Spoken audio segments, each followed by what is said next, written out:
I'm reminded of my last personal moment with him. And he called me. I used to, in this period when he was unwell, I used to take my barber to his house and would have his hair cut. So this particular one, I was going to see my barber, and I thought, why don't I just do the two things at the same time? So I carried my barber, we went to his house, and he was shaved, then I was shaved. Baba left, then we were left bonding. And really, when you think about how Chris had different personal touches with each one of us, while we may speak about the industrialist and the great achiever, really to us who have really worked with him, I've been in the Centrum group for 17 years, and that's dwarfed by the many people I've had who've worked with him. What we've really lost is a father, a mentor, and a friend. And that goes way beyond any business. So for me, it's really the unseen that I remember. And Dr. Chris was a big brand to behold. And I remember my first encounter with his brand. It was in the early 1980s at the entrance of International House, besides the gigantic concrete flower vessels. You know them? You've seen them, eh? And I was taking pictures there. My mom had taken me and my sister to take pictures there. We were very young. And she was in awe. And she was saying in Kikuyu, "Wokonekwa Kerufi," meaning this iconic building belongs to a great man called Kirubi. I still have that photo. I did not know that I would work for the man for 17 years. So his brand really, you can see, has transcended my parents' old guard generation to now what you'd call the Twitter generation.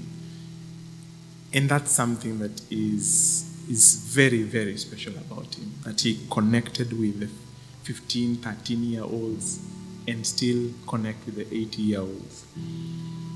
In the world of business, to me personally, he was the giant who lent his shoulders for us to stand on. And he believed in us before we even knew we had the potential. He mentored us. He opened doors for us and platforms that we could only imagine. And I remember one trip I did with him to Dubai. And James, you were supposed to sit on the panel, and you asked me to sit for you. And we took the trip, me and him. And during that trip is also when I got to meet Mercy. Mercy, please lift up your hand. Mercy Njoroge. And he had a way of connecting with people. And from that trip, that connection that we made with Mercy and the company that she was working for is the result that we now see called Service Runda, a $40 million investment. So he opened doors. He had a knack for seeing opportunities where none seemed to exist. When once he was convicted of an idea, there was no tomorrow. He would call you at midnight and express himself how he wants you to execute the idea. There was no sleeping. I remember several times being in his office, and I would sit there and he would be having 5 conversations at the same time. One with me, the other one with his PA who was standing by his desk, and the other 2 with his 2 cell phones, iPhone, all of them on, and another one coming through from the PA at the front desk, through the landline. And And he keep telling me, Pius, keep going. Keep going. I'm listening. I'm listening. Has it happened to all of you? And I would ask him, how do you do this? And he told me, I only have 24 hours. And it's not enough. So you can imagine running your life like that, 80 years. For 80 years, he really worked hard. In fact, one of the things that always struck me about Dr. CK, and there are many things that Dr. CK could escape with that many of us can't, is that he would be chairing a board. In the middle of the board, he could snooze off, and still he would ask you the most difficult question. That's something I've never understood. He was always alert. He was himself. He didn't try to become anybody else. And to Dr. CK, the distinction between family and business was blurred. His team was simply part of his extended family. Majority of us, here you see them here, we got our wives when we were still employed by CK. Our wives got pregnant. He saw them pregnant. They gave birth. He followed the map. The children are growing.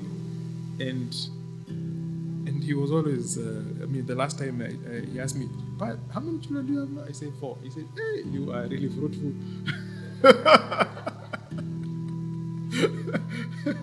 So keep going.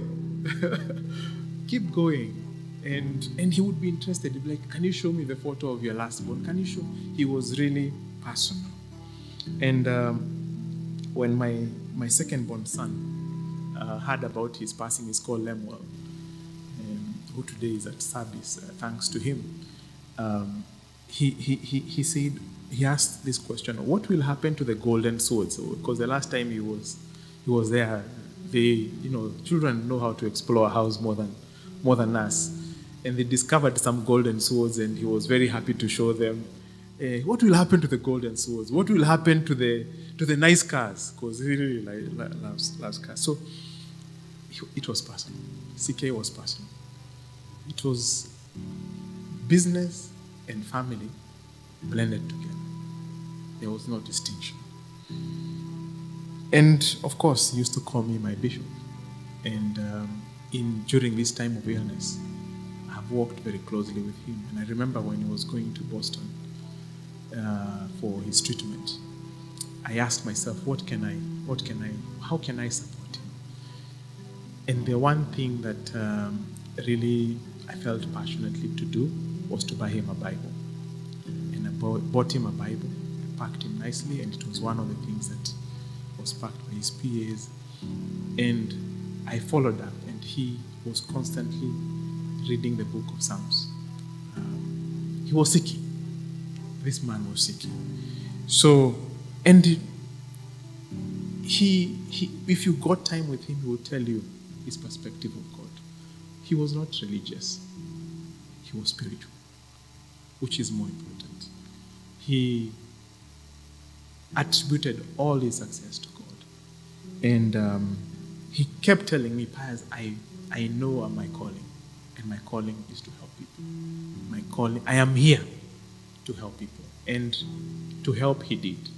And that's why all of us are gathered here. So I'm reminded of the book of Genesis, chapter 12, verse 3, that says, and all the families of the earth, and in you, all the families of the earth shall be blessed. And in you, and in CK, many families of the earth have been blessed, including mine.